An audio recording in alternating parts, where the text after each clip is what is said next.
بسم اللہ الرحمن الرحیم۔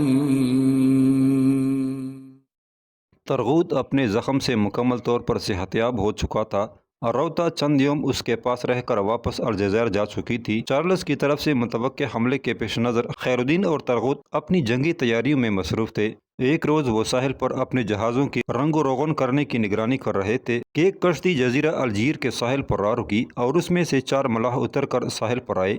وہاں کام کرتے جوانوں میں سے ایک سے انہوں نے کوئی گفتگو کی اور وہ جوان انہیں لے کر خیر الدین اور ترغوت کے پاس آ گیا تھا۔ اس جوان نے ملاحوں کا خیر الدین اور ترغوت سے تعارف کروایا۔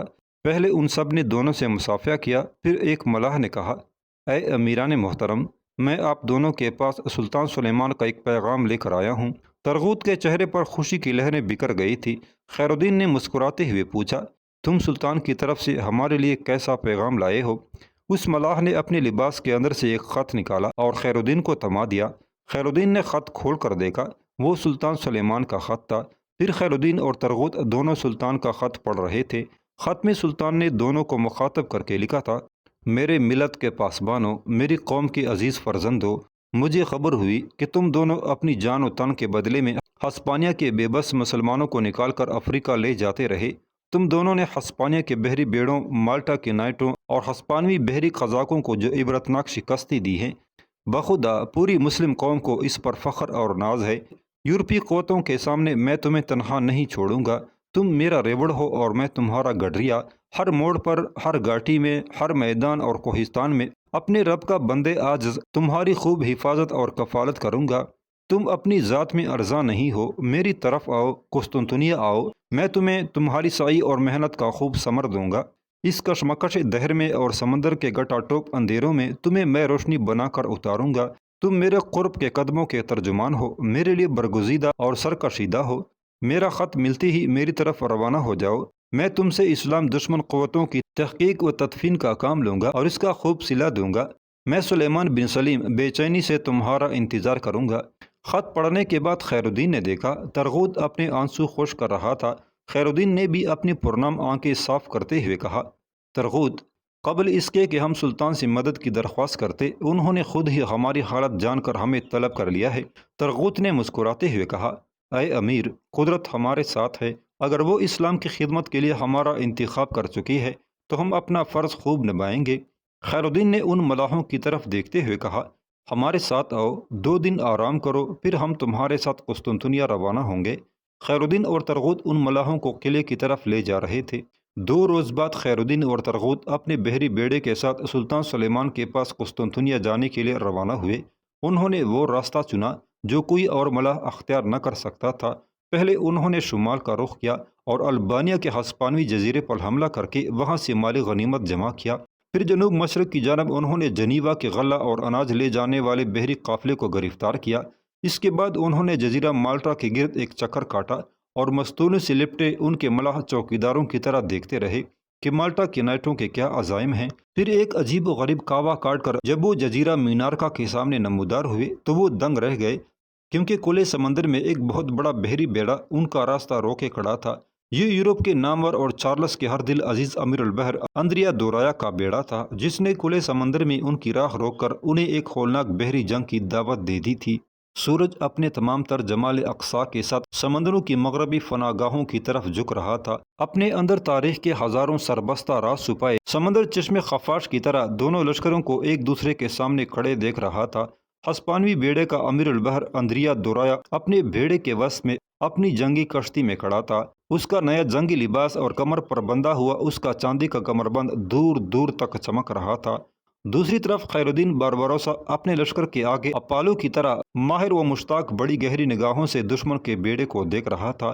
اس کے بائیں طرف ترغوت اپنی کشتی میں کسی صورت گر کی طرح پرسکون کھڑا تھا، تاہم اس کی نظریں دشمن پر جمی ہوئی تھی اور وہ ان کی قوت کا اندازہ لگا رہا تھا۔ ترغوت اپنی کشتی باربروسا کے قریب لایا اور دھیمی آواز میں اس نے اس سے مخاطب کر کے کہا، اے میرے امیر، کیا ایسا ممکن نہیں کہ ہم فی الفور دشمن پر حملہ آور ہو جائیں؟ میں دشمن کو پہچان چکا ہوں، یہ اسپین کا بحری بیڑا ہے اور چارلس کا امیر البحر اندریا دورایا اس کا کماندار ہے۔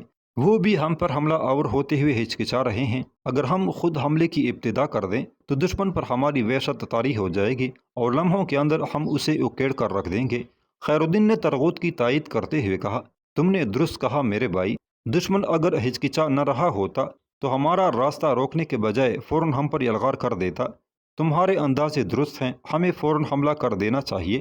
تم اپنی جگہ پر چلے جاؤ اور میں حملے کی ابتدا کرنے لگا ہوں۔ ترغوت کی کشتی فوراً حرکت میں آئی اور وہ لشکر کے دوسرے سرے پر آگے جا کر کڑی ہوئی تھی۔ اب ایک طرح سے ان دونوں نے دشمن پر حملہ آور ہونے کے لیے اپنے لشکر کو دو حصوں میں تقسیم کر لیا تھا۔ اچانک باربروسا نے ترغوت کو نیلی جھنڈی کا اشارہ کیا، جو اس امر کی نشاندہی کرتی تھی کہ حملہ کر دیا جائے۔ یہ پہلا موقع تھا کہ خیر الدین اور ترغوت سمندر کے اندر ایک دوسرے کو پیغام دینے کے لیے جھنڈیوں کا استعمال کر رہے تھے۔ جھنڈی کا اشارہ ہوتے ہی خیر الدین اور ترغوت دونوں نے ایک ساتھ اپنے اپنے حصے کے لشکر کو لے کر دشمن پر حملہ کر دیا تھا، جو ایسا زوردار اور موت کے رقص جیسا حملہ تھا کہ خیر الدین اور ترغوت نے اپنے سرفروش ملاحوں کے ساتھ اسپینی بیڑے کے اگلے جہازوں کو بکھری ہوئی پتیوں کی طرح سمندر میں منتشر کر کے رکھ دیا تھا۔ اسپینی بیڑے کے لیے خیر الدین اور ترغوت کا یہ زندگی سے کھیل جانے والا حملہ نیا اور عجیب تھا۔ ان کی حالت تیز طوفانوں میں کڑے برگد کے اس سونے درخت جیسی ہو گئی تھی جس کے گر پڑنے کا وقت آ گیا ہو۔ مسلمان مجاہدین تیش کے انگاروں کی طرح اسپینیوں پر نزول کرنے لگے تھے اور انہیں سبز پیڑوں کی ہری اور نازک شاخوں کی طرح کاٹنے لگے تھے۔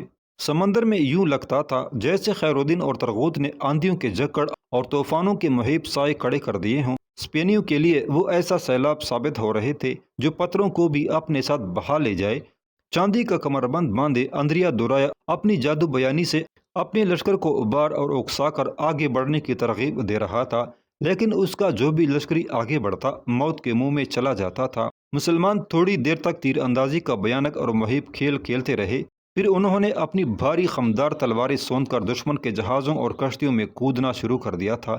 سمندر کے اندر ایک طوفان اٹھ کھڑا ہوا تھا، تلواریں اور ڈالیں ٹکرانے کی آوازیں یوں ابر ڈوب رہی تھی جیسے کسی زندان میں آہنی بیڑیوں کی جھنکار۔ خیر الدین اور ترغوت اندریا دورایا کے لیے سمندر کے اندر چھپی ہوئی چٹانوں کی طرح خطرناک ثابت ہو رہے تھے۔ انہوں نے اپنے لشکر کو انگاروں سے شعلے بنا دیا تھا اور دشمن کے ہر جنگی جذبے پر اضطراب اور مایوسی طاری کر کے رکھتی تھی۔ اچانک اندریا دورایا کے اگلے جہازوں میں لڑنے والے مسلمانوں سے اپنی جانیں بچانے کی خاطر اپنے پچھلے جہازوں میں کودنے لگے تھے۔ یہ شکست کے واضح آثار تھے جس سے خیر الدین اور ترغوت نے پورا فائدہ اٹھایا اور انہوں نے دشمن کے ان جہازوں کو آگ لگا دینے کا حکم دیا جو خالی ہو رہے تھے۔ مسلم ملاح فوراً حرکت میں آئے اور انہوں نے ان ہسپانوی جہازوں کو آگ لگا دی۔ آگ جب خوب بھڑک اٹھی اور شعلے بلند سے بلند تر ہونے لگے تو اس کا خاطر خواہ اثر ہوا۔ اپنے اس قدر نقصان کو ہی اندریا دورایا نے اپنی شکست جانا اور اپنی بیڑے کو لے کر وہ خیر الدین اور ترغوت کے سامنے سے شمال مغرب کی طرف بھاگ نکلا تھا۔ شام کا اندھیرا پھیلنے لگا تھا، اس لیے خیر الدین اور ترغوت نے اندریا دورایا کا تعاقب نہ کیا تھا۔ بہرحال وہ قسطنطنیہ جانے کے لیے آگے بڑھتے رہے۔ جب وہ یونان کے ساحلوں سے قریب ہوئے تو سمندر میں گھومنے والے ان کے جاسوسوں نے اطلاع دی کہ اندریا دورایا اپنے لشکر کے ساتھ انہی ساحلوں میں چھپا ہوا ہے۔ خیر الدین اور ترغوت جب اس کی طرف بڑھے تو اندریا دورایا اپنی بحری بیڑے کے ساتھ وہاں سے بھاگ کر مغرب کی طرف چلا گیا تھا۔ یونان کے ساحلوں کے پاس ہی انہیں ترکی کا ایک بحری بیڑا ملا جو ان کے استقبال کو آیا ہوا تھا۔ انہوں نے اس بیڑے کا معائنہ کیا اور اس کے ساتھ وہ شمال مشرق کی طرف بڑھنے لگے۔ گیلی پولی کے قریب آ کر انہوں نے اپنے ان جہازوں کو مرمت اور روغن کرایا جو جنگ میں کہیں کہیں سے شکستہ اور ٹوٹ گئے تھے۔ پھر وہ برق رفتاری سے قسطنطنیہ کی طرف بڑھ رہے تھے۔ چھوٹی سی ایک کشتی جس میں 5 آدمی سوار تھے کھلے سمندر میں اٹلی اور سکلیا کے درمیان پڑنے والی پانی کی پٹی آبنائے سینا میں داخل ہوئی تھی۔ اس کشتی میں 4 ملاحوں کے ساتھ خیر الدین اور ترغوت کا وہ مخبر سوار تھا جس کا نام سلیت تھا اور جسے یورپ کی حسینہ جولیا گونزاگا کے متعلق اطلاعات حاصل کرنے کے لیے روانہ کیا گیا تھا۔ کشتی آبنائے سینا سے گزر کر اٹلی کے ساحل کے ساتھ ساتھ شمال کی طرف بڑھنے لگی۔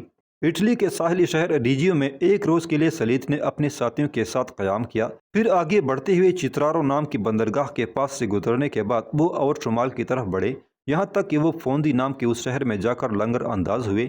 یہ شہر بندرگاہ بھی تھا اور یورپ کی حسینہ جولیا گونزاگا اسی شہر میں رہتی تھی۔ سلیت ساحل پر آیا، اپنے 4 ساتھیوں کو اس نے کشتی کے اندر ہی رہنے دیا۔ وہ عیسائی زائرین کا لباس پہنے ہوئے تھے اور کٹر قسم کے نصرانی لگتے تھے۔ ساحل پر آ کر سلیت نے دیکھا فوندی ایک چھوٹا سا شہر تھا جس کے جنوب میں ذرا بلندی پر ایک قلعہ نما عمارت دکھائی دے رہی تھی اور پھر آگے گھنے درختوں کا جنگل شروع ہو جاتا تھا۔ سلیت ساحل پر کھڑے ایک ملاح کے پاس آیا اور اسے جولیا گونزاگا کے محل کا پتہ پوچھا۔ اس ملاح نے شہر کے جنوب میں بلندی پر کڑی قلعہ نما عمارت کی طرف اشارہ کر کے کہا، وہ محل شہر کے حاکم اراگون کا ہے۔ جولیا گونزاگا اراگون کی بہن ہے اور اسی محل میں اپنے بھائی کے ساتھ رہتی ہے۔ سلیت نے اس ملاک کا شکریہ ادا کیا اور وہ اس محل کی طرف بڑھ گیا جو شہر کے جنوب میں بلندی پر کھڑا دکھائی دے رہا تھا۔ سلیت جب اس قلعہ نما محل کے پاس آیا تو ایک محافظ نے اس سے قریب ہوتے ہوئے پوچھا، تم کس غرض سے ادھر آئے ہو؟ تم کسی اجنبی دیس کے غیر شناسہ لگتے ہو۔ کہاں سے اور کس لیے اس طرف آئے ہو؟ سلیت نے اپنے گلے میں لٹکتی سلیب کو درست کرتے ہوئے کہا، میرا تعلق مالٹا سے ہے، میں وہاں ایک نائٹ کے خدام سے ہوں۔ میرے آقا نے مجھے کچھ معلومات حاصل کرنے کی غرض سے اس طرف روانہ کیا ہے۔ میں جولیا گونزاگا سے ملنا چاہتا ہوں اور سنا ہے وہ اس محل میں رہتی ہے۔ محافظ نے کہا، تم نے ٹھیک سنا ہے، لیکن تم کس سلسلے میں خانم سے ملنا چاہتے ہو؟ سلیت نے کہا، کیا یہ سچ ہے کہ تمہاری خانم نے اعلان کر رکھا ہے کہ جو شخص مسلمان بحری قزاق خیر الدین باربروسا اور ترغوت کے سر لائے گا یا انہیں گرفتار کر کے خانم کے سامنے پیش کرے گا، تمہاری خانم اس سے شادی کر لے گی؟ محافظ نے کہا، ہاں یہ بالکل درست ہے، تم نے ٹھیک ہی سنا ہے۔ کیا تم بھی قسمت آزمائی کرنا چاہتے ہو؟ لیکن یاد رکھو، وہ دونوں سمندری دیوتا اور بحری بدروہیں ہیں، ان پر قابو پانا اور انہیں اسیر کرنا آسان اور سہل کام نہیں ہے۔ سلیت نے ان محافظ کی طرف دیکھتے ہوئے کہا، تم غلط سمجھے ہو، میرا ایسا کوئی ارادہ نہیں ہے۔ میں اپنے آقا کے متعلق تمہاری خانم سے کچھ معلومات حاصل کرنا چاہتا ہوں۔ محافظ بھی کچھ ضدی تھا، اس نے پھر پوچھ لیا، کیسی معلومات؟ سلیت نے اس بار خفگی میں کہا، تم میرا وقت برباد کر رہے ہو، میں ایک طویل سفر طے کر کے آیا ہوں، مجھے جولیا گونزاگا سے ملا دو، جو کچھ میں کہنا چاہتا ہوں اسی سے کہوں گا، کسی اور سے یہ باتیں کہنے کی نہیں ہیں۔ محافظ نے تھوڑی دیر تک خوب گھور کر سلیت کو دیکھا، پھر وہ سلیت کو وہیں کڑا کر کے محل کے اندر چلا گیا تھا۔ تھوڑی دیر بعد وہ لوٹا اور سلیت سے کہا، میرے ساتھ آؤ، خانم نے تم سے ملنا قبول کر لیا ہے۔ سلیت خاموشی سے محافظ کے پیچھے اس محل میں داخل ہوا تھا۔ محل کے ایک کمرے کے سامنے محافظ رک گیا اور سلیت کو اندر جانے کا اشارہ کیا۔ کمرے کا باری چوبی دروازہ کھول کر سلیت جب اندر داخل ہوا تو دنگ رہ گیا۔ وہ کوئی کمرہ نہ تھا، بلکہ وہ دروازہ ایک خوبصورت باغ میں کھلتا تھا جس میں بہار کی پوری جوبن تھی۔ باغ کے اطراف میں محافظ کھڑے تھے اور وسط میں کئی لڑکیاں پانی کے حوضوں کے کنارے بیٹھی ہوئی تھیں۔ سلیت جب اس باغ میں تھوڑا سا آگے بڑھا تو حوض کے کنارے سے ایک لڑکی اٹھ کر اس کی طرف بڑھی۔ اس نے دیکھا لڑکی خوب قد آور، حسین اور اس کی جوانی بیلور کی طرح شفاف اور خوبصورتی ستاروں کی طرح تابناک تھی۔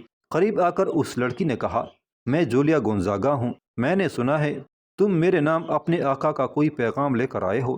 سلیت نے ایک نظر حوض کنارے بیٹھی اور شور کرتی لڑکیوں کی طرف دیکھا، جس پر جولیا نے چونک کر کہا، یہ سب فوندی شہر کی رہنے والی میری ہم جولیاں ہیں اور میرا دل بہلانے کی خاطر میرے پاس آ جاتی ہیں۔ سلیت نے کہا، میں مالٹا سے آیا ہوں، وہاں میں ایک نائٹ کے خدام سے ہوں۔ تم سے منسوب سمندروں میں ایک اعلان سنا گیا ہے کہ تم اس شخص سے شادی کر لو گی جو مسلمان بحری قزاق خیر الدین باربروسا اور ترغوت کے سر لے کر آئے یا انہیں زندہ اسیر کر کے تمہارے سامنے پیش کرے۔ جولیا نے مسکراتے ہوئے کہا، تم نے ٹھیک سنا ہے، میں اس شخص سے ضرور شادی کروں گی جو ان دونوں بحری قزاقوں کو زیر کرے۔ تم نے ان دونوں مسلمانوں کو بحری قزاق کہہ کر میرا جی خوش کر دیا ہے۔ جو لوگ انہیں صرف مسلمان ملاح کہتے ہیں مجھے ان سے نفرت ہو جاتی ہے۔ تم کہو کیا کہنے آئے ہو؟ سلیت نے کہا، میرے آقا کا اعلان ہے کہ وہ ہر صورت میں خیر الدین باربروسا اور ترغوت پر غلبہ پائے گا، لیکن اس کی کیا ضمانت ہے کہ تم اسے شادی کر لو گی؟ انہیں خدشہ ہے کہ تم اپنے وعدے سے پھر جاؤ گے۔ تھوڑی دیر کے لیے جولیا کا رنگ سرخ ہو گیا، لیکن جلد ہی اس نے اپنے آپ کو سنبھالتے ہوئے کہا، میں انجیل مقدس اور تمام نبیوں اور رسولوں کی قسم کھا کر کہتی ہوں کہ میں اپنے وعدے پر قائم رہوں گی۔ اپنے آقا سے جا کر کہنا وہ خیر الدین باربروسا اور دراگوت کو میرے پاس لے آئے اور ان دونوں کو دفن کرنے سے پہلے میں اس کے ساتھ شادی کر لوں گی۔ اگر اس پر بھی وہ مطمئن نہ ہو تو پھر میں اپنا ایک لباس تمہیں دیتی ہوں، وہ اپنے آقا کو دے دینا۔ میرے اور تمہارے آقا کے درمیان میرا یہ لباس اس عہد کی نشانی بن کر رہے گا کہ اگر وہ باربروسا اور دراگوت پر قابو پالے تو میں نے اس سے شادی کر لینی ہے۔ سلیت نے کچھ سوچا، پھر اس نے کہا، ہاں یہ امر قابل قبول ہے۔ جولیا کسی متوحش ہرنی اور جنگلی غزال کی طرح بھاگتی ہوئی محل کے اندر گئی۔ جب وہ لوٹی تو اس کے ہاتھ میں اپنا ایک لباس تھا جو اس نے سلیت کو تماتے ہوئے کہا، یہ رکھ لو اور اپنے آقا سے کہنا کہ میں بے چینی سے اس کے ساتھ شادی کرنے کے منتظر رہوں گی۔ اگر اس سے پہلے کسی اور نے باربروسا اور دراگوت پر قابو پا لیا اور میرے پاس لے آیا تو پھر میرے اور تمہارے آقا کے درمیان طے پانے والا یہ عہد خود بخود ساقط ہو جائے گا اور میرا لباس مجھے لوٹا دیا جائے گا۔ سلیت نے مسکراتے ہوئے کہا، یقیناً ایسا ہی ہوگا۔ پھر سلیط نے ایک بھرپور اور الوداعی نگاہ جولیا پر ڈالی۔ اس باغ سے وہ باہر آیا، پھر محل سے نکل کر وہ اپنے ان ساتھیوں کی طرف جا رہا تھا جو فوندی کے ساحل پر کشتی میں بیٹھے اس کا انتظار کر رہے تھے۔ اپنے چھوٹے سے بحری بیڑے کے ساتھ خیر الدین اور ترغوت ایک روز قسطنطنیہ کی بندرگاہ میں داخل ہوئے۔ ان کے جہازوں پر ان کے سیاہ پرچم لہرا رہے تھے، جبکہ ان کے پیچھے پیچھے وہ کشتیاں تھیں جو انہوں نے جنیوا والوں سے چھینی تھی۔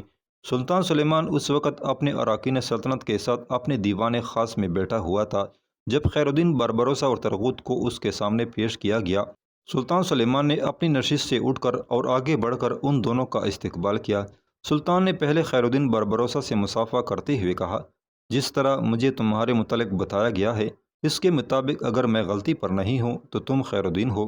خیر الدین نے سلطان سلیمان سے مصافحہ کرتے ہوئے بڑی عاجزی سے کہا، سلطان محترم، میرے ماں باپ نے تو میرا نام خیر الدین ہی رکھا تھا، لیکن یورپ کے ملاحوں اور قزاقوں نے مجھے خیر الدین سے بڑھا کر خیر الدین بربروسا بنا دیا۔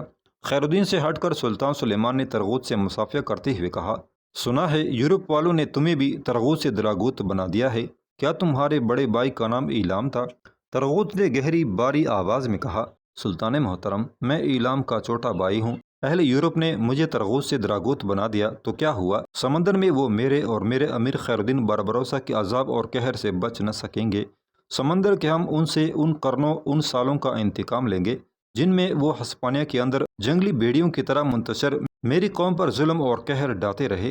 جب تک ہمارے جسم میں خون کا آخری قطرہ ہے ہم ہسپانیوں سے اپنا انتقام لیتے رہیں گے، یہ ہمارا فرض، ہمارا نصب العین ہے۔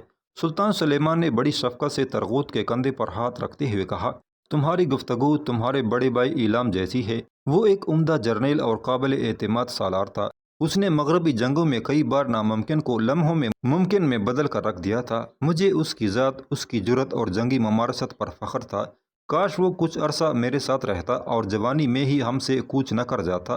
سلطان سلیمان کے بعد ابراہیم، مفتی اعظم کمال پاشا، لشکر کے قاضی سوکولی اور دیگر اراکین باری باری آگے بڑھ کر خیر الدین اور ترغوت سے مصافحہ کر رہے تھے۔ خیر الدین اور ترغت جب سلطان کے سامنے خالی نشستوں پر بیٹھ گئے تو سلطان سلیمان نے کہا، خشکی میں آج تک چارلس ہی نہیں بلکہ یورپ کا کوئی بھی حکمران ہمارے مقابلے میں جم نہیں سکا۔ ہم نے ہر اس طاقت کو نیچا دکھایا ہے، ہر اس قوت کو کچلا ہے جس نے ہمارے خلاف سر اٹھانے کی کوشش کی، لیکن سمندر میں آج تک ہم کوئی کامیابی حاصل نہ کر سکے، اور سلطنت روما کے علاوہ پرتگال، فرانس، اسپین اور وینس کے بحری بیڑے سمندر میں اپنی منمانی کرتے رہے۔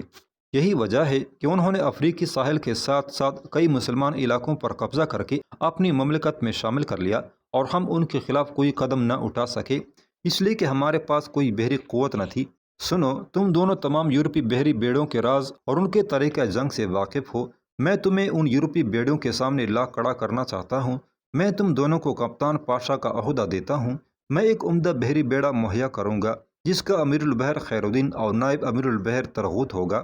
اسپین کے بادشاہ چارلس نے تم دونوں کے مقابلے میں اپنے امیر البحر اندریا دورایا کو اتارا ہے۔ تم دونوں مل کر سمندر میں اسے ایسا سبق دو کہ آنے والے لوگ دورایا کی ذلت آمیز پسپائی کے ساتھ تمہاری جرأت مندانہ جنگی بصیرت کو سنہری حروف میں لکھیں۔ سلطان سلیمان نے ذرا رک کر کہا، میں قسطنطنیہ کی اسلحہ ساز بٹیاں تمہاری نگرانی میں کرتا ہوں۔ اس کے علاوہ مضبوط اور پائیدار جنگی جہاز تیار کرنے کے لیے جس قدر تم دونوں چاہو اسی قدر میں تمہیں عمدہ قسم کی پختہ لکڑی، کپڑا، تارکول، سن، پیتل کی توپیں اور تانبے کے استرلاب مہیا کروں گا۔ بولو، تم دونوں کیا کہتے ہو؟ خیر الدین نے خوشی کا اظہار کرتے ہوئے کہا، ہم آپ کے ہر حکم کا اتباع کریں گے۔ سمندر کے اندر ہر اس دشمن کا سر کچل دیں گے جس کی طرف آپ اشارہ کریں گے، لیکن اس کے ساتھ ہماری دو شرطیں بھی ہوں گی۔ سلطان سلیمان نے بے چینی سے اپنی جگہ پر پہلو بدلتے ہوئے کہا، کیا شرطیں ہیں تمہاری؟ خیر الدین نے کہا، اول یہ کہ بڑی فوج کے دستے مناسب تربیت دیے بغیر جہازوں میں متعین نہ کیے جائیں اور جہازوں کے لیے کچی لکڑی مہیا نہ کی جائے۔ ثانیہ، مجھے اور ترغوت کو امیر البحر کے پورے اختیارات دیے جائیں اور مطلق العنانی کے ساتھ ہمیں دشمن پر اپنی مرضی سے حملہ کرنے اور اس پر ضرب لگانے کی اجازت دی جائے۔ سلطان سلیمان نے فوراً کہا، مجھے تمہاری دونوں شرائط منظور ہیں۔ تم کل سے ہی بندرگاہ پر اپنا کام شروع کر سکتے ہو، تمہیں ہر شے مہیا کی جائے گی۔ خیر الدین نے گہرے اطمینان سے کہا، ہمیں آپ کا ہر فیصلہ منظور ہے۔ سلطان سلیمان کڑے ہوتے ہوئے بولے، تم دونوں کا قیام شاہی مہمان خانے میں ہوگا جبکہ تمہارا لشکر مستقر میں رہے گا۔ ابراہیم تمہاری ہر آسائش اور ضرورت کا خیال رکھے گا۔ سلطان سلیمان دیوان عام سے باہر نکل گئے۔ ابراہیم خیر الدین اور ترغوت کو اپنے ساتھ مہمان خانے کی طرف لے جا رہا تھا۔